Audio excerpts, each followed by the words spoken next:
Hello साथी, नमस्कार। मैं अरुण भाटी स्वागत करता हूं आपका आप ही के चैनल अरुण ट्यूशन क्लासेस में। उम्मीद करता हूं आप बहुत अच्छे होंगे और आपकी पढ़ाई भी अच्छी तरह से चल रही है। जैसा कि हमने आप लोगों को पहले बताया है और एक्सरसाइज 1.1 कराई है आपको, उसी को ध्यान में रखते हुए हम आज आपको क्या कराने वाले हैं, एनसीईआरटी बेस्ड मैथ क्लास 10 और एक्सरसाइज 1.1 का एक सवाल रह गया था कल। वो थोड़ा इलेक्ट्रॉनिक चीज़ों में इशू हो जाता है, इसकी कोई बात नहीं है, बचेगा आपका कोई सवाल नहीं। इसलिए मैं आज शुरुआत करता हूं आपके उसी छूटे हुए सवाल से। 7वां सवाल रह गया है, उस सवाल को मैं आज आपको पहले उससे कराऊंगा, उसके बाद में एक्सरसाइज 1.2 कराऊंगा। ठीक है, समय ना लेते हुए शुरू करते हैं अपनी क्लास को। आइए, 7वां क्लास, 7वां सवाल। सवाल क्या कहता है? सवाल ये है कि किसी खेल के मैदान के चारों ओर वृत्ताकार पथ है। इस मैदान का एक चक्कर लगाने में सोनिया को 18 मिनट लगते हैं, जबकि इसी मैदान का एक चक्कर लगाने में रवि को 12 मिनट लगते हैं। मान लीजिए वे दोनों एक ही स्थान और एक ही समय पर चलना प्रारंभ करके एक ही दिशा में चलते हैं। कितने समय बाद वे पुनः प्रारंभिक स्थान पर मिलेंगे? कहने का मतलब ये है कि कोई मैदान है, कोई मैदान है, कोई गोल वृत्ताकार किसे बोलते हैं? गोल, जो गोल हो, कोई वृत्ताकार मैदान है और इस वृत्ताकार मैदान के बाहर साइड में एक वृत्ताकार पथ है। जिस पथ पर, जिसके बारे में बात कर रहा है, बोल रहा है ना वृत्ताकार पथ है। इस मैदान का एक चक्कर लगाने में सोनिया को 18 मिनट लगते हैं। सोनिया जब इसका एक चक्कर लगाती है तो उसे 18 मिनट लगते हैं, और जब रवि एक चक्कर लगाता है तो उसे 12 मिनट लगते हैं। 18 मिनट लगते हैं सोनिया को और 12 मिनट लगते हैं रवि को। ठीक है, तो ये बोल रहा है कि जब वे दोनों एक ही स्थान से और एक ही समय पर और एक ही दिशा में चलते हैं तो कितने समय बाद वो पुनः उसी प्रारंभिक स्थान पर मिलेंगे। तो पहली बात तो मैं आपको बता देता हूं, जब इसमें देखो हमको निकालना क्या है, इसमें निकालना है हमें समय, कितने समय बाद मिलेंगे। तो जब हम समय निकालेंगे तो मैं आज आपको एक चीज बता देता हूँ, थोड़ी सी फिर मैं बता दूंगा कि जब भी न्यूनतम या फिर अधिकतम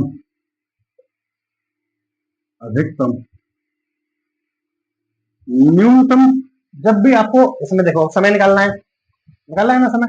अब ये बताओ, जब मैंने माना कि यहाँ एक यहाँ है और दूसरा इंसान यहाँ, मानो ये मैंने ले लिया ये रवि है और ये मैंने ले लिया ये सोनिया है। ठीक है, ये रवि है और ये सोनिया है। ये यहाँ से इधर दौड़ना स्टार्ट करेंगे, दोनों जने इधर दौड़ना स्टार्ट करेंगे, इस वाले पथ पर दौड़ना स्टार्ट करेंगे दोनों साथ में, एक ही दिशा में इधर दौड़ना स्टार्ट करेंगे, एक ही दिशा में। तो जब ये दौड़ना स्टार्ट करेंगे तो रवि को तो लगते हैं 12 मिनट एक चक्कर करने में पूरा, और सोनिया को लगते हैं 18 मिनट एक चक्कर पूरा करने में। तो ये दोनों प्रारंभिक इसी स्थान पर वापस कब मिलेंगे, मतलब कितने समय बाद मिलेंगे, ये सवाल कहना चाह रहा है। तो मैंने अभी जो चीजें लिखी है न्यूनतम और अधिकतम, जब भी किसी सवाल में हमें न्यूनतम मतलब कम से कम इसमें हमें समय निकालना है, तो जब ये दौड़ना स्टार्ट करेंगे तो ऐसा तो है नहीं ये पहली बार शायद आधे घंटे बाद मिले, दूसरी बार 45 मिनट बाद मिले, तीसरी बार 1 घंटे 15 मिनट बाद मिले। तो जितने समय बाद ये बार बार एक ही स्थान पर मिलते रहेंगे, वो ही इनका ये मिलने वाला पॉइंट रहने वाला है। पर इसमें क्या बोला है, कितने समय बाद ये पुनः मिलेंगे। पुनः मतलब पहली बार ही वो कितने समय बाद मिलेंगे। तो जब पहली बार मिलेंगे तो हमें 2-3 बार मिलने से मतलब क्या है, हमें तो पहली बार जब मिलेंगे वो समय निकालना है। जब वो समय निकालना है तो हमें न्यूनतम वाली कंडीशन पे जाना है, और जब भी हमें न्यूनतम वाली कंडीशन पे जाना है तो एलसीएम निकालते हैं, और अधिकतम वाली कंडीशन पे जाना है तो एचसीएफ निकालते हैं। ठीक है, तो अब आपको अंदाजा हो गया होगा कि हमको एलसीएम निकालना है। क्यों, कैसे निकालना है एलसीएम? कि जो मिनट दे रखे हैं दोनों के, इन दोनों का एलसीएम निकालो और आंसर आ जाएगा। अब न्यूनतम जैसे सवाल भी ऐसे भी आता है कि वह छोटी से छोटी संख्या क्या है जिससे 18 और 12 कटती है, या फिर 18 और 12 दोनों से कटने वाली संख्या, पहले मैंने गलत बोला, 18 और 12 से दोनों से कटने वाली संख्या क्या होगी, तो वो कम से कम क्या होगी, तो कम से कम जो होगी वो एलसीएम निकालना होगा। अगर अधिक से अधिक क्या होगी तो फिर वो एचसीएफ निकालना होता है। आई बात समझ में? बस यही बात मैं आपको कहना चाह रहा हूँ। अब न्यूनतम मतलब कम से कम समय कितना लगेगा वो ही बताना है हमको। तो कम से कम समय कितना लगेगा, देखो मैंने मान लिया कि रवि रवि को कितना समय लगता है 18 मिनट, मतलब 12 मिनट। रवि को 12 मिनट लगते हैं ना, और सोनिया को सोनिया को लगते हैं 18 मिनट। 18 मिनट, ठीक है जी। रवि को 12 मिनट लगते हैं, सोनिया को 18 मिनट लगते हैं। अब इनका हमें एलसीएम निकालना है। एलसीएम निकाल लोगे तो आ जाएगा। देखो एलसीएम कैसे निकालते हैं, एलसीएम निकालने के दो तरीके होते हैं, मैं तुम्हें दोनों बताऊंगा। जैसे मैंने अब तक आपको बताया है, अलग अलग करो इनको, इनके गुणनखंड करो। 12 2 से कटेगा, 2 6 12, फिर 2 से कटेगा, 2 3 6, फिर 3 से कटेगा, 3 1 3, और फिर 18 को निकालो। 18 2 से कटेगा 9 बार, 3 से कटेगा, 3 से कटेगा 3 से 3 बार, और 3 से कटेगा 1 बार, कट गया। अब इनके जो ये गुणनखंड आए हैं, अब इनमें ये देखो, चलो पहले मैं इनको वैसे लिख देता हूँ। 12 को मैं लिखूंगा, अगर मैं यहाँ लिखूं 12 को, कैसे लिखूंगा 12 को, 2 के बार है, 2 बार है ना, तो 2 की पावर 2 लिखूंगा मैं। और 3 कितने बार है, 1 बार है, तो गुणा 3 लिख दूंगा मैं। ठीक है, ये चीजें मैंने पहले भी आपको करेंगे। और जब 18 का मैं करूंगा, 18 का, तो क्या होगा, 2 की पावर 1 आएगी, 2 की पावर 1 आएगी, तो 2 ही रहने देता हूँ। और 3 की पावर 2 आएगी, 3 की पावर 2 आएगी, 3 की पावर 2 आएगी। ठीक है जी। अब जब हम एचसीएफ निकालते हैं तो हम लेते हैं जो कम से कम घात हो, ठीक है, कॉमन चीज हो और कम से कम हो, तो एचसीएफ होता है। पर हमें निकालना है एलसीएम, तो जो अधिकतम घात है वो हमको लेनी होती है। अधिकतम घात क्या है, 2 की अधिकतम घात क्या है, 2 की अधिकतम घात है 2, गुणा 3 की अधिकतम घात क्या है, 3 की अधिकतम घात है 2। ठीक है, अब ऐसे अधिकतम घात लेते हैं। अब देखो ये 2 है, ये इसमें आ गया क्योंकि अधिकतम घात ले ली हमने, और ये 3 है, इस 3 की पावर 2 है, तो ये भी अधिकतम घात है, ये इसमें आ गया। ठीक है, अब इनको सॉल्व कर दो, 2 का वर्ग करेंगे तो 4, गुणा 3 की पावर 2 करेंगे तो 9, 3 3 9, अभी कितना है, 9 चौक 36 मिनट। यही आंसर है, आई बात समझ, यही आंसर है। जब हमको कम से कम कोई चीज निकालनी हो, तो यही तो बोल रहा था सवाल कि पुनः वो कब मिलेंगे, मतलब पहली बार में ही वो कब मिलेंगे, तो पहली बार में ही वो 36 मिनट बाद मिलेंगे। कैसे मिलेंगे मैं आपको वैसे ही बता देता हूँ, उदाहरण की तरह। देखो ये जब रवि चक्कर लगाएगा, 12 मिनट में एक चक्कर लगा देगा, और फिर जब दूसरा चक्कर लगाएगा फिर 12 मिनट में, और फिर तीसरा चक्कर लगाएगा फिर 12 मिनट में, तो 12 3 36, 3 चक्कर लगा देंगे 36 मिनट में। और ये भी, अब इसे भी इतना ही समय लगना चाहिए, चक्कर कम हो या ज्यादा कोई फर्क नहीं पड़ता। ये 18 मिनट में एक चक्कर लगाएगी, और फिर दूसरा चक्कर 18 मिनट में, ये 36 मिनट में 2 चक्कर लगाएगी, और ये 18 मिनट, ये 36 मिनट में 3 चक्कर लगाएगा। चक्कर कितने लगा उससे हमें कुछ नहीं लेना है, लेना हमें इस बात से है कि ये दोनों यहाँ कब मिलेंगे। 36 मिनट पर ये भी आएगा, रवि भी यहाँ, और 36 मिनट होने पर सोनिया भी यहाँ आ जाएगी। जब दोनों यहाँ आ जाएंगे तो 36 मिनट पर ये दोनों पुनः मिलेंगे। तरीका ये है जो मैंने बताया है। ये एलसीएम निकालने का तरीका है। एक और तरीका होता है एलसीएम निकालने का, वो क्या होता है कि साथ में ले लो 12वीं और 18वीं, ऐसे भी तो एलसीएम निकालते हैं। काटो, 2 से काटो, 2 6 12, 2 9 18, फिर 2 से काटो, 2 3 6, 9 9, फिर 3 से काटो, 3 1 3, और 3 3 9, फिर 3 से काटो, एक आ गया, एक आ गया, कट गया पूरा। अब जो गुणनखंड आए इनकी ही गुणा कर दो और एलसीएम निकल जाएगा। 2 दूनी 4, 4 3 12, 12 3 36, ये आ गया, 36 मिनट, ये आ गया।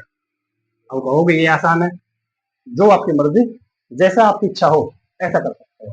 ठीक है, अब आपकी जो एक्सरसाइज 1.1 है वो पूरी तरह से समाप्त हो चुकी है। अब मैं आपको कराता हूँ एक्सरसाइज 1.2। ठीक है, हम जो कर रहे हैं, हम एनसीईआरटी मैथ क्लास 10th का हम न्यू बुक कर रहे हैं। न्यू बुक मतलब नई जो बुक है 2025-26 के लिए, वो कर रहे हैं। जो पेपर आपके 2026 में होंगे उसके लिए जो नई बुक आई है, नई बुक जो प्रोवाइड कराई गई है, वो हम आपको सॉल्व करा रहे हैं। एक्सरसाइज 1.1 खत्म हो चुकी है, अब चलते हैं एक्सरसाइज 1.2 पे। ठीक है, आइए। हाँ तो आइए शुरू करते हैं प्रश्नावली 1.2। ठीक है, प्रश्नावली 1.2 में हम पहला सवाल लेते हैं। पहला सवाल क्या कहता है कि सिद्ध कीजिए √5 एक अपरिमेय संख्या है। आपको सिद्ध करना है कि √5 एक अपरिमेय संख्या है। अब बोलोगे कि सर अपरिमेय क्या है? अपरिमेय और परिमेय के बारे में मैं आपको थोड़ा सा बता देता हूँ। देखो, परिमेय क्या होता है? परिमेय परिमेय संख्या क्या होती है? परिमेय संख्या परिमेय संख्या परिमेय संख्या जो मैंने आपको बताया था प्राकृतिक संख्या है, बताया था ना। प्राकृतिक संख्या क्या होती है? जो एक से स्टार्ट होती है, 1 2 3 डॉट डॉट डॉट डॉट अनंत तक जो होती है, ये प्राकृतिक संख्याएं होती है। ये सारी प्राकृतिक संख्याएं क्या होती हैं? ये परिमेय संख्या होती है। सारी प्राकृतिक संख्या क्या होती है? परिमेय संख्या होती है, जो कि 1 2 3 डॉट डॉट डॉट अनंत तक जो होती है, एक से स्टार्ट हो गई, परिमेय संख्या होती है। ठीक है। दूसरी चीज, और जब भी हमें रूट में, और मतलब दूसरी कंडीशन ये है परिमेय की, दूसरी कंडीशन क्या है कि वो P/Q की फॉर्म में आना चाहिए। वो P/Q की फॉर्म में, मतलब बट्टे में संख्या होनी चाहिए। जैसे 1/2, 2/3, 5/3, कुछ भी बट्टे में संख्या होनी चाहिए। और जहां जहां Q बराबर 0 नहीं होना चाहिए। जो ये बट्टे में चीज है, इसे बोलते हैं अंश, इसे बोलते हैं हर। जो हर में ये चीज है, ये Q बराबर कहीं भी 0 नहीं होना चाहिए, तो वो संख्या परिमेय संख्या कहलाएगी। P/Q और P तथा P और Q का P तथा Q का HCF बराबर 1 होना चाहिए। बराबर 1 होना चाहिए। P और Q का जो HCF है वो 1 होना चाहिए। क्योंकि एक HCF कैसे होता है? वो संख्याएं जो अभाज्य होती हैं, तो ऊपर भी अभाज्य संख्या और नीचे भी, जो आपस में कटे ना, और ये 0 से बड़ा होना चाहिए। 0 नहीं होना चाहिए, 0 से बड़ा होना चाहिए। 1 2 3 कुछ भी हो, पर 0 से बड़ा होना चाहिए। कंडीशन परिमेय क्या कहती है कि 1 2 3 डॉट डॉट डॉट अनंत तक जो संख्याएं हैं सारी परिमेय है। और जो संख्या P/Q के फॉर्म में लिखी होगी, वो भी सारी संख्याएं परिमेय है। और Q बराबर 0 नहीं होना चाहिए, और P और Q का HCF 1 होना चाहिए, तो वो परिमेय संख्या कहलाती है। ठीक है। और देखो, बाकी जो अंडर रूट में संख्याएं आती हैं, अंडर रूट में अगर कोई वर्ग वाली संख्या है जिसका वर्ग निकल सकता है, जैसे 2 का वर्ग क्या होता है? 4, तो 4 आ जाएगा इसमें। 3 का वर्ग क्या होता है? 9, 9 आ जाएगा इसमें। और जब इसे हम सॉल्व करेंगे अंडर रूट 4 को, तो इसे हम क्या कर देंगे कि अंडर रूट में 2 गुणा 2, 2 गुणा 2 करेंगे, तो ये ऐसे हम ऐसे भी कर सकते हैं कि अंडर रूट 2 की पावर 2 है, इस पावर से ये रूट कट जाता है, तो 2 बचता है। आई बात समझ में? ऐसे ही under root 4, under root 9, under root 16, 16 का क्या आएगा मान? 4, 25 का क्या आएगा? 5। ऐसे ही जो संख्या वर्ग वाली होंगे और अंडर रूट में होंगे, वो अंडर रूट सॉल्व करने पर वो सिंपल संख्या बन जाएंगी, प्राकृतिक संख्या में से ही संख्या बन जाएंगी। जब बन जाएंगी तो मैंने बोला है सारी प्राकृतिक संख्या परिमेय संख्या होती है। तो ये भी परिमेय संख्या होती है जो अंडर रूट में आएंगी और वर्ग वाली संख्या होंगी। अंडर रूट में जो वर्ग वाली संख्या होंगे, तो वो भी परिमेय संख्या होती है। अब मैं बोल दूं कि अपरिमेय क्या होता है? अपरिमेय अपरिमेय वो होता है कि देखो, जैसे मैं बताऊं आपको कि परिमेय में एक चीज और आती है। जैसे आता है सवाल में 22/7, 22/7 क्या है? ये भी परिमेय है। आता है ना, पाई का मान है 22/7, होता है ना। अब मैं कह दूं अपरिमेय क्या है? अपरिमेय वो संख्या है जो रूट में होंगी और उनका पूरा पूरा रूट में से वो पूरा पूरा वर्ग नहीं निकलता। जैसे मैं बोल दूं under root 12, under root 15, under root 18, तो ये संख्या अंडर रूट 12 को मैं क्या कर सकता हूँ? देखो, अंदर तोड़ देता हूं मैं। अंडर रूट 12 को कैसे तोड़ूंगा मैं? 4 तिया 12। ठीक है, 4 तिया 12 में क्या तोड़ रहा हूँ? 4 अंडर रूट में जो होता है, तो 4 का मान निकल जाता है। इसे क्या करेंगे सॉल्व करके? 2 तो आ जाएगा बाहर अंडर रूट से, 3 रह जाएगा अंदर। पूरा पूरा रूट सॉल्व नहीं हुआ। जब पूरा पूरा जिनका रूट सॉल्व नहीं होता है, वो अपरिमेय संख्या होती है। आगे होगी थोड़ी बहुत बात समझ में, और क्लियर करता हूँ। जैसे रूट 15 है, रूट 15 भी नहीं है, रूट 15 भी किसी का वर्ग नहीं होता, मतलब 15 किसी का वर्ग नहीं होता। इसलिए जो संख्या वर्ग नहीं होती और वो अंडर रूट में हो, वो तो अपरिमेय संख्या होती है। और जो संख्या रूट में हो और उनका वर्ग निकल जाए, वो परिमेय संख्या होती है। आई बात समझ में? मैंने भी आपको बताया था कि P/Q की फॉर्म में होनी चाहिए। वो क्या है? वो परिमेय संख्या है। तो ये P/Q की फॉर्म में तो है, और Q बराबर 0 भी नहीं है कि नहीं? सेटिस्फाई। अब अपरिमेय में वो संख्याएं होंगी रूट में जिनका वर्ग नहीं निकलता। आगे, और ये आता है पाई। पाई का मान 22/7, वो परिमेय है। अगर सिंपल पाई पूछे, पाई क्या है? ये अपरिमेय, उम्मीद करता हूँ परिमेय और अपरिमेय के बारे में आपको जानकारी मिली होगी। फिर से बता देता हूँ, परिमेय सारी प्राकृतिक संख्या परिमेय, और पी अपन क्यू के फॉर्म में जैसे लिखा है मेरा भाई सबके साथ, ये परिमेय, और जिनका HCF एक हो वो संख्या भी परिमेय होती है। पी और क्यू का HCF एक हो वो संख्या भी परिमेय होती है। जहां क्यू बराबर 0 ना हो वो भी परिमेय संख्या होती है, और जो अंडर रूट में वर्ग वाली संख्या हो वे भी परिमेय संख्या होती है। अपरिमेय में क्या है? अपरिमेय में कुछ नहीं है, जिनका वर्ग ना निकले, अंडर रूट में जिनका वर्ग ना निकले वो अपरिमेय संख्या होती है। या फिर पाई डायरेक्ट पूछ लिया जाता है, पाई क्या है, परिमेय है अपरिमेय है, तो ये अपरिमेय संख्या। आगे होगी बात समझ में। ये चीज है, मैंने परिमेय और अपरिमेय के बारे में आपको जानकारी दी है, और इसी इन्हीं की जानकारी को लेकर अब हम इस सवाल पे पहले पे चलते हैं। ठीक है, हाँ तो आइए चलते हैं पहले सवाल पर। पहला सवाल क्या है? सिद्ध कीजिए रूट 5 एक अपरिमेय संख्या है। अब आपको पता चल गया होगा अपरिमेय क्या होता है। रूट 5 है ना, अंडर रूट में ऐसी संख्या है जिसका वर्ग नहीं निकल सकता, तो पता तो है हमें अपरिमेय है, पर सिद्ध करना है हमें कि कैसे अपरिमेय है। चलो चलते हैं, देखो हल, मैं हल करता हूं इसका। पहले ये अपरिमेय संख्या है हमें पता है, पहले इसको मानेंगे ये परिमेय संख्या है। देखो सॉल्व करता हूं, माना माना रूट 5 एक परिमेय संख्या है, परिमेय संख्या है। आप कहोगे ऐसे कैसे मान लोगे? अरे मान लो ना, संख्या है, सवाल ऐसे ही सॉल्व होगा। माना रूट 5 एक परिमेय संख्या है, मान लिया, ठीक है जी। कंडीशन क्या होती है परिमेय संख्या की? तो परिमेय संख्या की कंडीशन ये होती है अगर पी अपॉन क्यू के फॉर्म में हो और क्यू बराबर 0 ना हो, और पी और क्यू का जो HCF होगा वो 1 हो, वो सारी चीजें लिखनी पड़ेंगी यहाँ। तो रूट 5 दिया है बराबर, हमने मान लिया कि ये पी अपॉन क्यू की फॉर्म में है, और जहां जहां क्यू बराबर 0 नहीं होगा, और पी तथा क्यू का HCF बराबर 1 होना चाहिए, 1 होना चाहिए, ठीक है, 1 होना चाहिए। पी और क्यू का जो HCF है वो 1 होना चाहिए। अब यहां तक मैंने ये बात लिख दी है जो मैंने आपको बताई थी, हो गया। जहां क्यू बराबर 0 हो, 0 नहीं हो, और पी तथा क्यू का HCF 1 होना चाहिए। आगे करते हैं, देखो जब हमने परिमेय मान लिया है, ठीक है, तो इसके में देखो ये बट्टे में संख्या है, तो मैं इसके बट्टे भी 1 मानकर और इनमें कैंची की गुणा कर दूंगा, ठीक है, कैंची गुणा कर दूंगा। कैंची गुणा करेंगे, जब 1 की गुणा पी में करेंगे तो क्या आएगा? पी आएगा, हाँ जी पी आएगा बराबर। जब मैं क्यू की गुणा अंडर रूट 5 में करूंगा तो रूट 5 क्यू आएगा, आएगा नहीं आएगा? रूट 5 क्यू आएगा, आ गया। अब मैंने आपको एक चीज और बताई है कि जब भी संख्याएं ऐसे आ जाएं और एक साइड में रूट हो, एक साइड में रूट ना हो, हमें रूट को हटाने के लिए, रूट को खत्म करने के लिए क्या करना होता है? मैंने अभी आपको करके दिखाया था कि जब किसी संख्या का वर्ग हो तो उस वर्ग मतलब उस पावर 2 से रूट कट जाता है, कट जाता है ना। तो अब वही करने वाला हूं मैं, ये आ गया है तो मैं करता हूं इन दोनों पक्षों का वर्ग कर देता हूं। जब इसका मैं वर्ग करूंगा तो अंडर रूट हट जाएगा, समझ रहे? कैसे मैं दिखा देता हूँ।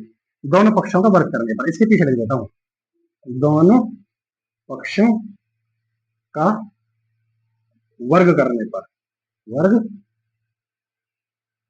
करने पर, वर्ग करूंगा मैं तो क्या आएगा? पी का वर्ग करूंगा तो पी स्क्वायर आ जाएगा, आगे पी स्क्वायर बराबर, इसका मैं वर्ग करूंगा अंडर रूट 5 और क्यू, इसका भी मैंने वर्ग कर दिया, ठीक है, बराबर। जब मैं पी स्क्वायर बराबर 5 क्यू का होल स्क्वायर कर दिया है तो अब क्या होगा? पी स्क्वायर का तो पी स्क्वायर आएगा, आ गया पी स्क्वायर का पी स्क्वायर बराबर, बराबर जो ये अंडर रूट 5 है इससे ये जो 5 के ऊपर अंडर रूट है ये तो कट जाएगा, और क्यू पर कुछ नहीं है, अंडर रूट थोड़ी के ऊपर, क्यू का स्क्वायर हो जाएगा, तो अंडर रूट हटा 5 आ गया, 5 आ गया। क्यू का स्क्वायर है वो क्यू का स्क्वायर लिखना पड़ेगा क्योंकि क्यू अलग है अंडर रूट से, ठीक है, ये चीज आ गई। तो ये क्या है? ये है समीकरण नंबर 1, समीकरण नंबर 1, ये समीकरण नंबर 1 मान ली मैंने, जो लिख दिया मैंने समीकरण, समीकरण नंबर 1 है ये, ठीक है। जब समीकरण नंबर ये 1 ही हो गया तो मैं इसे थोड़ा सा और सॉल्व कर देता हूं। जब मैं ये कर दूं तो मैंने ये बताया है जब गुणा में कोई चीज होती है ना, गुणा में कोई चीज होती है, क्यू स्क्वायर के गुणा में 5 है और 5 के गुणा में क्यू स्क्वायर है। तो मैं गुणा वाली चीज को जब दूसरे बराबर से इधर लाता हूँ, कल बताया था मैंने, तो वो गुणा वाली चीज भाग में आती है और भाग वाली चीज गुणा में आती है। तो ये जो 5 गुणा में है, ये भाग में आ जाएगी। कैसे आएगी? क्यू स्क्वायर अपॉन 5 आगे भाग में बराबर क्यू स्क्वायर। ये आया, आ गया ये। अब क्या करना होगा? जब ये आ गया है तो हमको अब दिखाई दे रहा है कि पी जो है पी स्क्वायर, उसमें 5 का भाग जा रहा है ना, जा रहा है। तो हम लिख देंगे कि इसलिए इसलिए क्या, इसलिए हम कह सकते हैं, हम कह सकते हैं कह सकते हैं कि पी स्क्वायर में पी स्क्वायर में पी स्क्वायर में या फिर पी स्क्वायर 5 से विभाजित है या भाग जाता है, विभाजित है। पी स्क्वायर 5 से विभाजित है, मतलब पी स्क्वायर विभाजित है 5 से, तो पी भी 5 से विभाजित होगी। और लिखो, और लिखूं मैं, और पी भी 5 से विभाजित है, पी भी 5 से विभाजित है, विभाजित है। आई बात नहीं? क्या लिखा है मैंने? पी स्क्वायर अपॉन 5 आ गया बराबर क्यू स्क्वायर। इसलिए हम कह सकते हैं कि पी स्क्वायर 5 से विभाजित है, 5 का भाग जा रहा है पी स्क्वायर में। जब पी स्क्वायर में जा रहा है तो पी में भी 5 का भाग जाएगा, मतलब पी भी 5 से विभाजित होगी ना। ठीक है भैया, आगे चलते हैं। देखो इधर हो गया, अब मैं इधर बताता हूँ आपको। अब पी स्क्वायर भी 5 से विभाजित है, पी भी 5 से विभाजित है। अब मैं क्या करूंगा? मैं पी बराबर 5 एम रखने पर, अब कहोगे ये क्या करने लगे, पी बराबर 5 एम रखने पर जो भी संख्या है रूट में दे सवाल में, वो ही आपको रखनी है, पर रूट में नहीं रखनी, सिंपल रखनी है। मैंने क्या रखा? पी बराबर 5 एम रखने पर, अगर यहाँ रूट 7 हो, रूट 10 हो, रूट 20 हो, जितना भी हो, हमें यहाँ पी बराबर इतना ही रखना है। आई बस समझ में?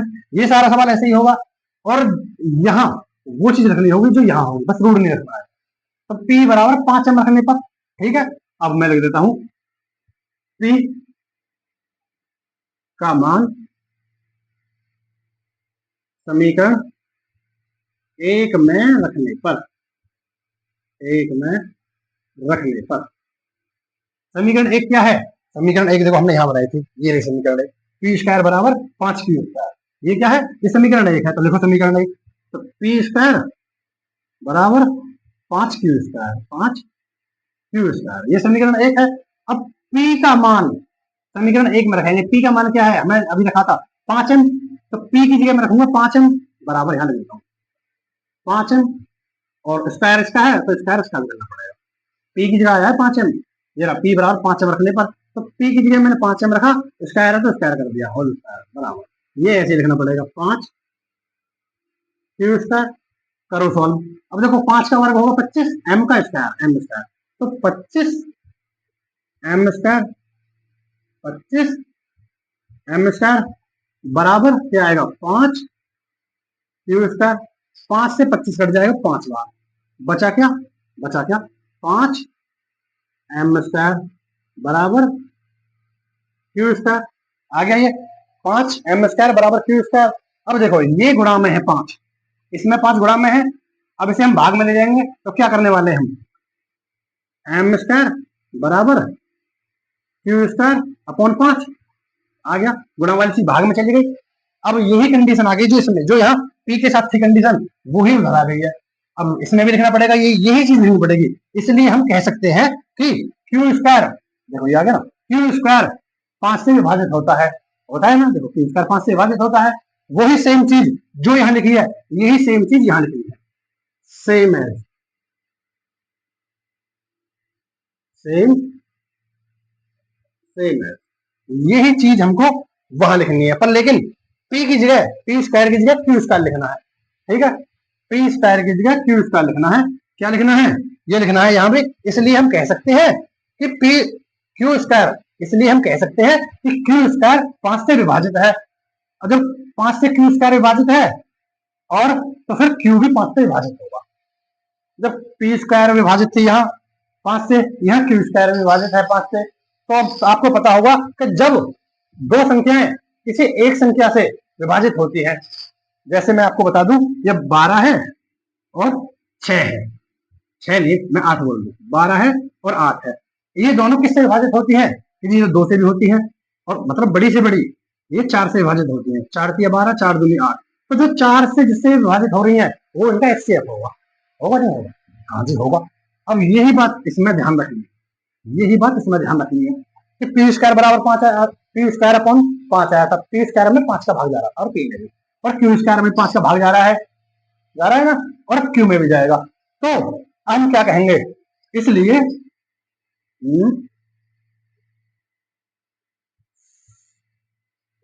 समीकरण, देखो ये ऐसा नहीं, समीकरण 2 है, ये समीकरण 2 है। समीकरण 1 व 2 को देखकर पता चलता है, देखकर पता चलता है, पता चलता है, क्या पता चलता है? समीकरण 1 व 2 को देखकर पता चलता है कि पी तथा क्यू का एचसीएफ, पी तथा क्यू का एचसीएफ बराबर 5 आया, 5 आया है, 5 आया है, 5 आया है। देखो इसका भी, इसमें 5 से भाग जा रहा है और इसमें भी 5 से भाग जा रहा है। देखो जब दोनों में 5 से भाग जा रहा है तो एचसीएफ होगा ये इसका। तो यही मैंने लिखा कि समीकरण 1 में 1 से जो देखो भाग जा रहा था, और समीकरण 2 को देखकर पता चलता है कि पी तथा क्यू का एचसीएफ 5 आया है। जबकि कंडीशन क्या थी? मैंने अभी थोड़ी देर पहले आपको बताया था कि पी, हम अब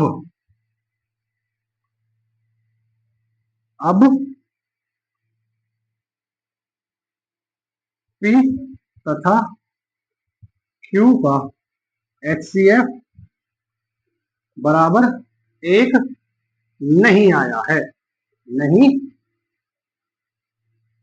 आया है, नहीं आया है, क्योंकि एचसीएफ तो 5 आया है। मैंने अभी पहले आपको परिमेय परिमेय बताते में कंडीशन बताई थी कि पी और क्यू का एचसीएफ 1 आना चाहिए, और ये तो 1 नहीं आया है।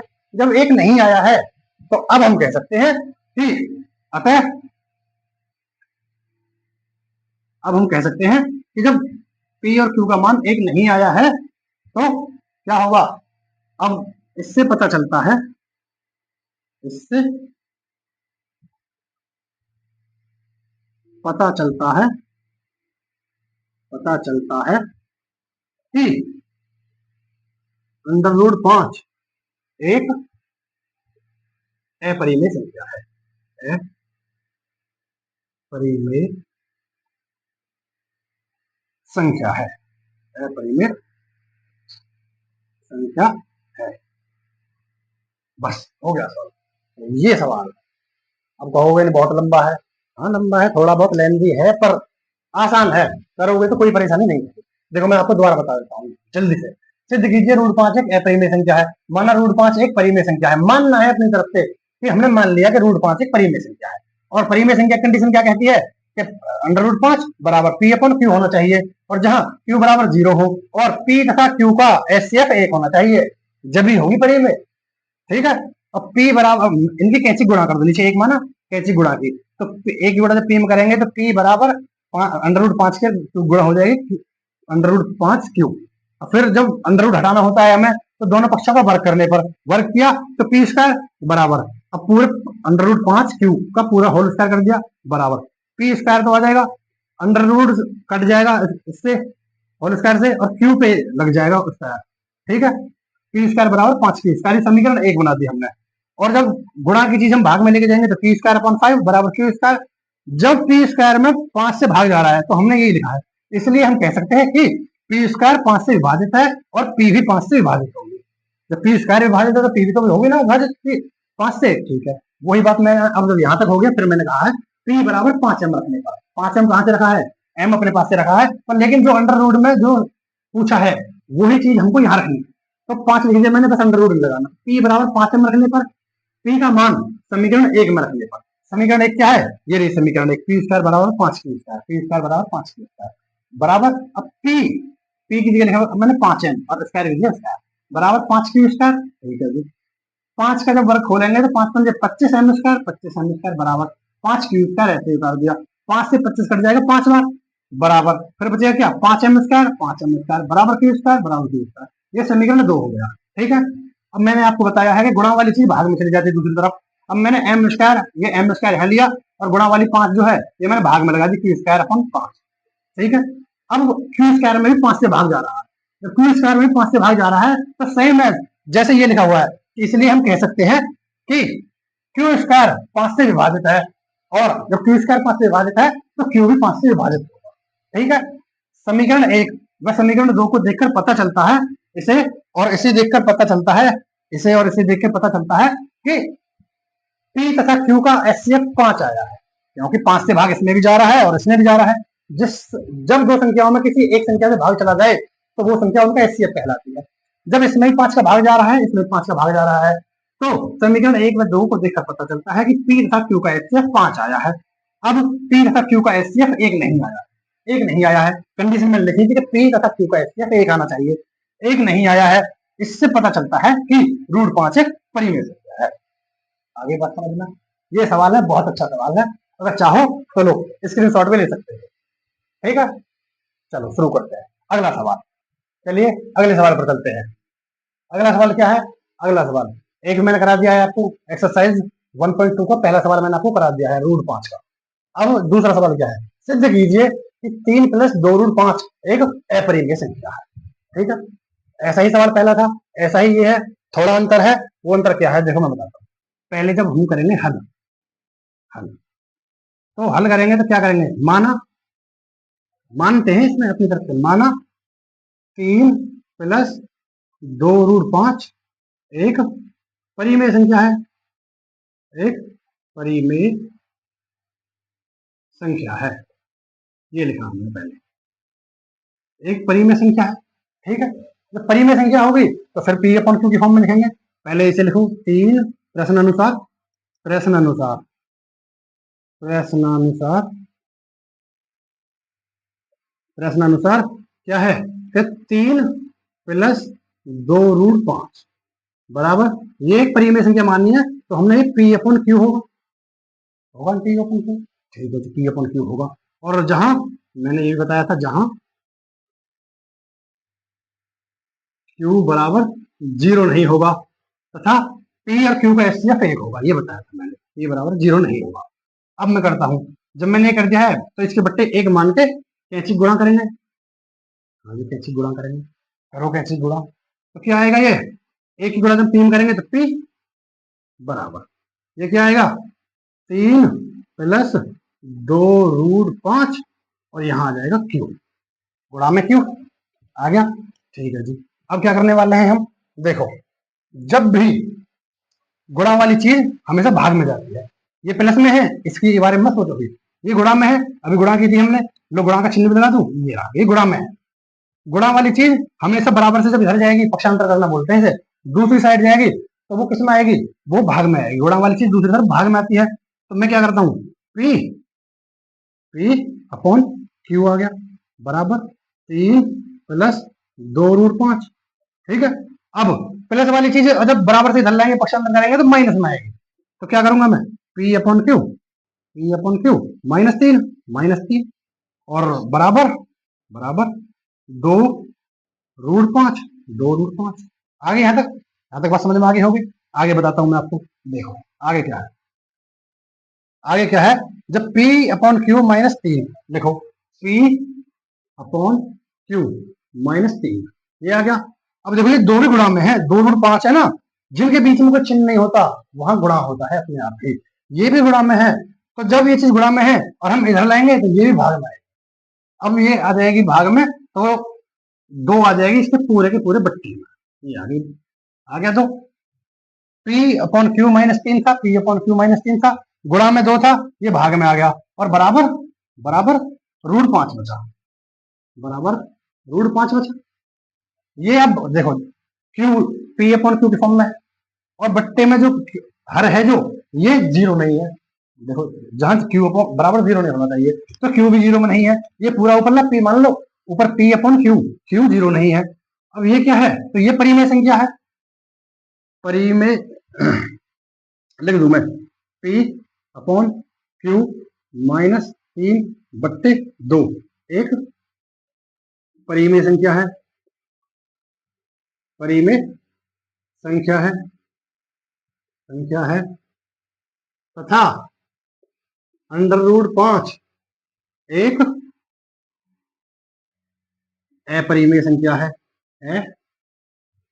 अपरिमेय संख्या है, अपरिमेय संख्या हो गया, अपरिमेय संख्या है, ठीक है। और परिमेय परिमेय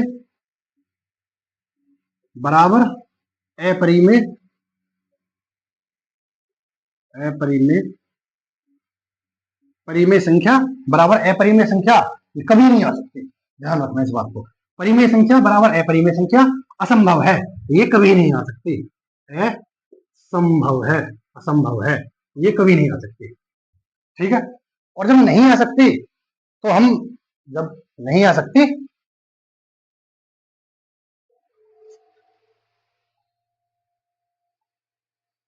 असंभव है, परिमेय बराबर अपरिमेय असंभव है, अतः अतः हमारी कल्पना,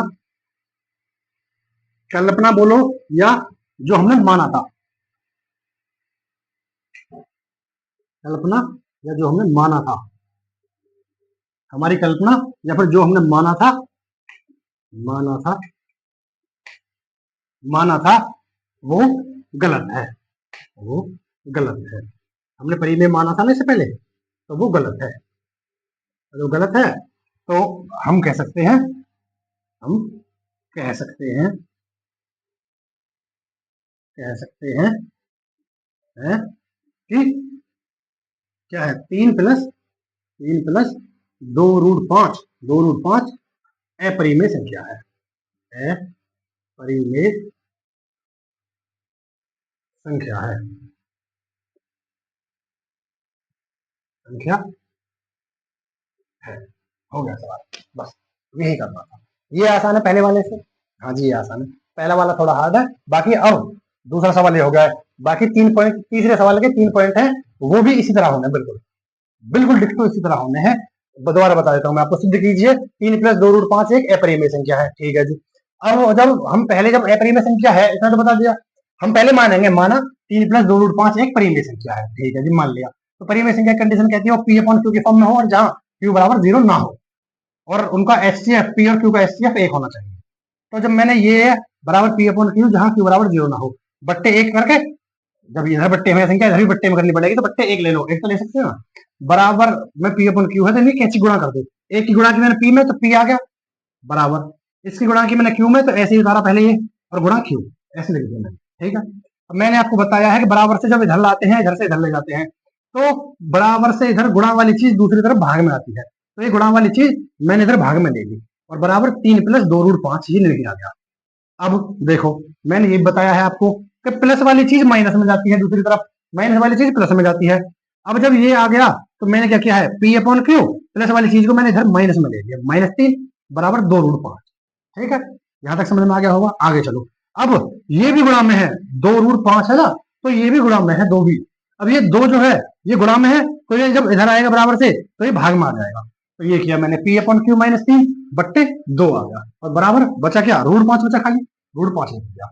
अब देखो ये पी अपॉन क्यू के फॉर्म में है, बट्टे में है, ये ऊपर वाला पूरा का पूरा पी है और ये क्यू है। तो मैंने क्या कहा है, अब पी अपॉन क्यू के फॉर्म में जो होता है वो क्या होता है, वो परिमेय संख्या होती है, और क्यू बराबर 0 ना हो तो 0 को है 2 है, तो ये पी, ये वाली जो संख्या है ये परिमेय संख्या है, और √5 जो है ये अपरिमेय संख्या है।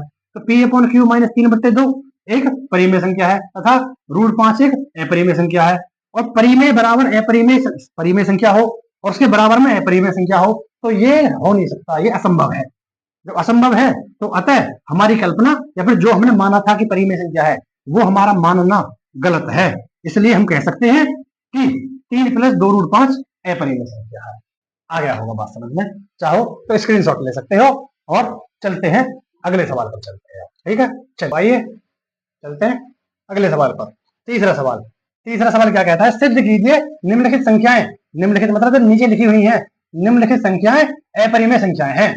अब अभी तक तो अलग अलग सवाल दे रहा था, अब ये 3 पॉइंट हैं, इसमें 3 सवाल हैं, इन तीनों को आपको करके बताना है ये अपरिमेय संख्या है। ठीक है, पहले वाले से मैं शुरू करता हूँ। 1/2 है, 1/2 पहले मैं इसे कर रहा हूँ, पहले इसे कर रहा हूँ मैं।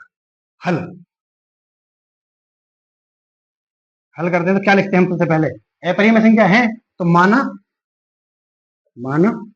1/√2 एक परिमेय संख्या है, परिमेय संख्या है।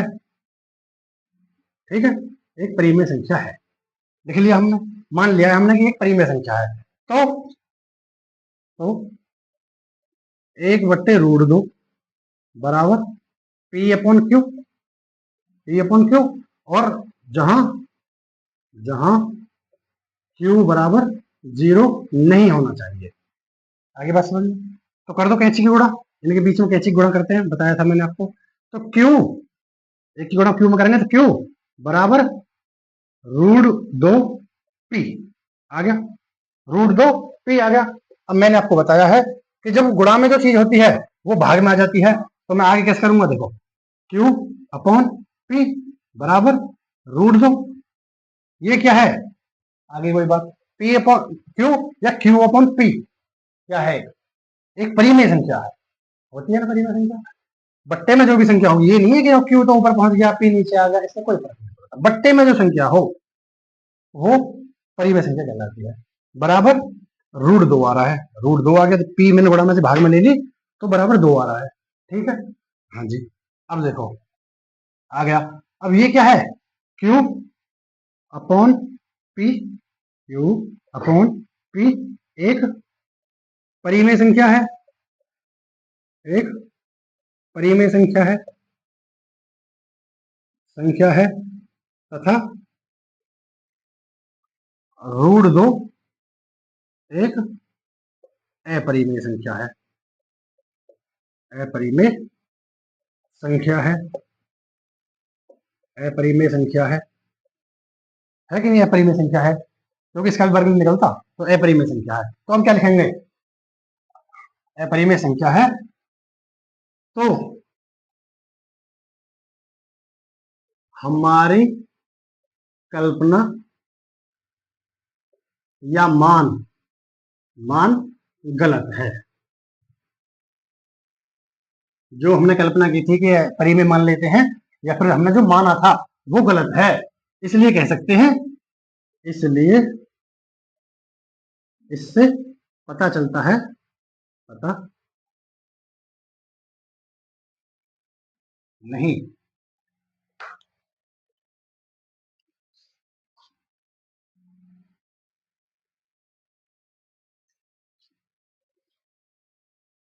परिमेय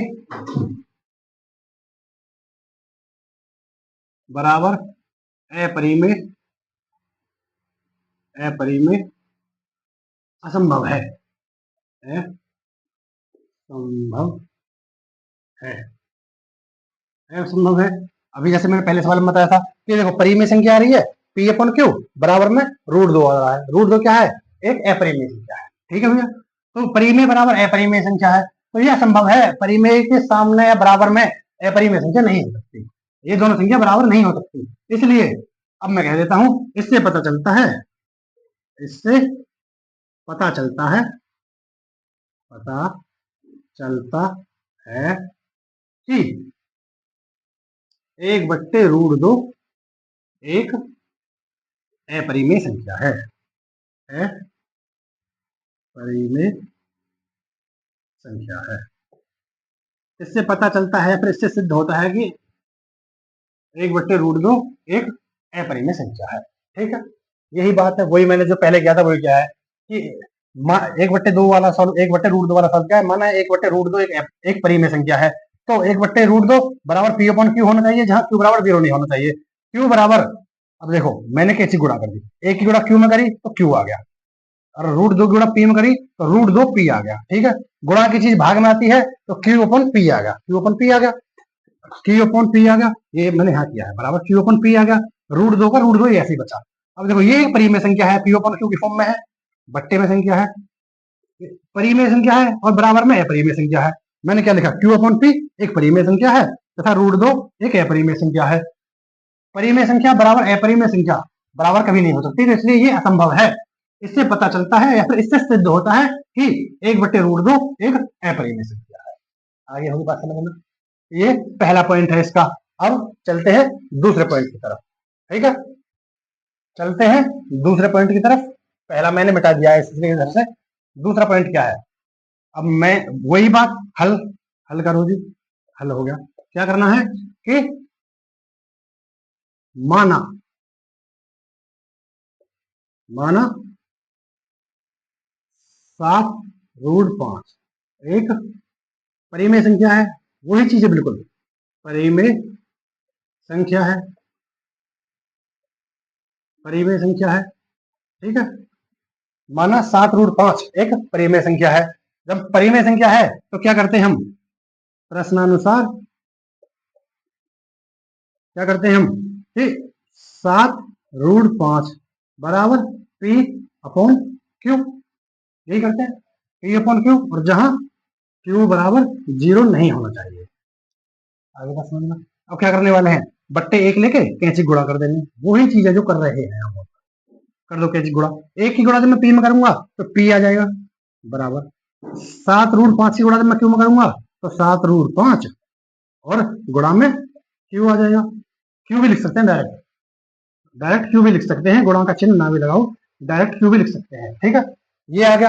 अब गुणा की चीज भाग में चली जाती है दूसरी तरफ, चलो जी गुणा की चीज भाग में भेज दो, पी अपॉन क्यू आ गया, बराबर 7√5 आ गया, 7√5 आ गया। ठीक है, 7√5 आ गया। अब ये भी गुणा में है, ये भी गुणा की चीज भाग में जाती है। अब ये मत कहना कि इसके बट्टे में चली जाएगी, इसके बट्टे में नहीं जाएगी, इसी के साथ जाएगी। इसी के साथ कैसे जाएगी, इसी के साथ ऐसे जाएगी, पी पी अपॉन 7 इधर आएगा तो इसकी गुणा हो जाएगी भाग वाले में, ये भाग में जाएगा, भाग में क्यू पहले से है तो 7 क्यू हो जाएगा, पी अपॉन 7 क्यू बराबर √5। हाँ जी √5।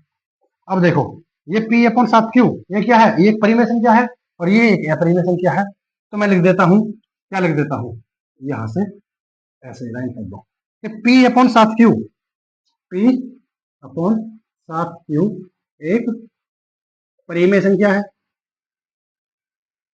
परिमेय संख्या है, संख्या है, और √5, √5 एक अपरिमेय संख्या है, अपरिमेय संख्या है। ठीक है, √5 एक अपरिमेय संख्या है। अब मैंने बोला है ये दोनों चीजें बराबर में आ रही है ना, ये वाली चीज है, तो परिमेय बराबर अपरिमेय आ रही है ना, तो परिमेय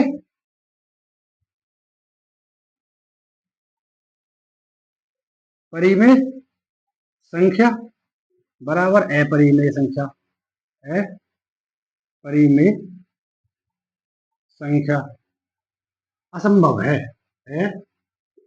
असंभव है, परिमेय के बराबर नहीं आ सकती कभी भी अपरिमेय संख्या। ठीक है, असंभव है, तो इससे सिद्ध होता है नहीं,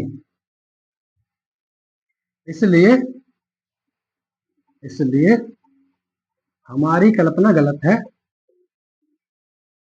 हमारी कल्पना या मान गलत है, गलत है, हमारी कल्पना या मान गलत है। इससे सिद्ध होता है, इससे सिद्ध होता है या इससे पता चलता है कि इससे सिद्ध होता है या पता चलता है, होता है कि कि 7 रूट 5, 7 रूट 5 एक एक अपरिमेय संख्या है, अपरिमेय संख्या है, अपरिमेय संख्या है। ठीक है भैया, आ गया। यही बात है जो पहले सवाल में था वही इसमें है। क्या करना है, माना 7 रूट 5 एक परिमेय संख्या है, और जब परिमेय संख्या है तो पी अपॉन क्यू की फॉर्म में लिखना पड़ेगा। तो 7 रूट 5 बराबर पी अपॉन क्यू, क्यू बराबर 0 नहीं होगा, बट्टे एक माना, दोनों चीजें बट्टे में करनी होती है ना, नीचे एक माना, पी की गुणा कर दी एक में, एक की गुणा पी में करूंगा तो पी आएगा बराबर 7 रूट 5 की गुणा कर दी मैंने क्यू में, तो 7 रूट 5 गुणा क्यू।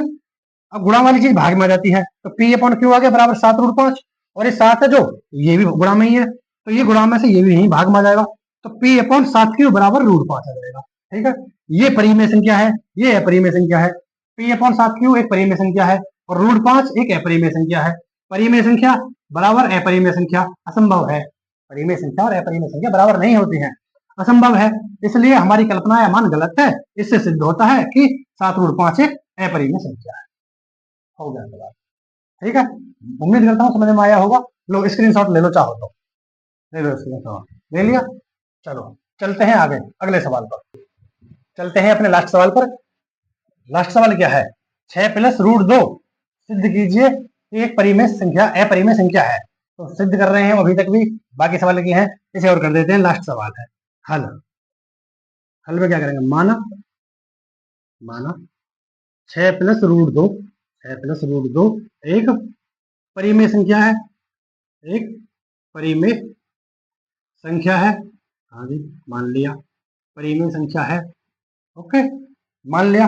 अब मान लिया है तो क्या करेंगे हम, प्रश्नानुसार, प्रश्नानुसार, प्रश्नानुसार क्या करने वाले हैं हम, प्रश्नानुसार क्या करेंगे कि 6 + √2 बराबर पी अपॉन क्यू आता है, हर सवाल में यही कर रहा हूं मैं, और जहां क्यू बराबर 0 नहीं आता। ठीक है जी, अब मैंने बोला है कि बट्टे एक रख के कैंची गुणा करते हैं, करो कैंची गुणा, एक की गुणा जब मैं पी में करूंगा तो पी आएगा बराबर, क्यू की गुणा जब मैं इसमें करूंगा तो ये 6 + √2, और गुणा में लिख देता हूँ मैं, क्यू आएगा।